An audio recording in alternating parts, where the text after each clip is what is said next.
এখানে অনেকগুলো গাড়ি ভাঙচুর করেছে, রাস্তায় অগ্নিসংযোগ করেছে, বেশ কয়েকজন সদস্যকে তারা গুরুতর আহত করেছে।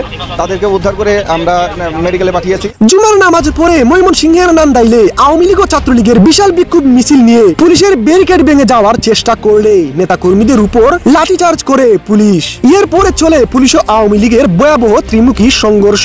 পুলিশ ও আওয়ামী লীগ ছাত্রলীগের দাওয়া পাল্টা দাওয়ায় পুলিশের গাড়ি ভাঙচুর করে সেই গাড়ির উপর দাঁড়িয়ে উল্লাস করে ছাত্রলীগের নেতাকর্মীরা।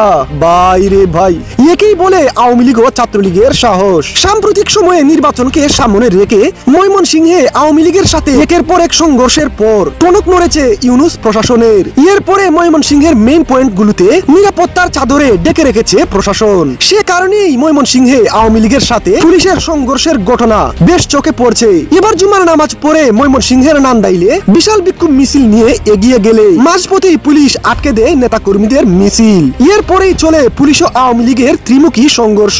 সেই ত্রিমুখী সংঘর্ষে পুলিশের গাড়ি ভাঙচুর করে পুলিশের গাড়ির উপর দাঁড়িয়ে উল্লাস করলো ছাত্রলীগের নেতাকর্মীরা।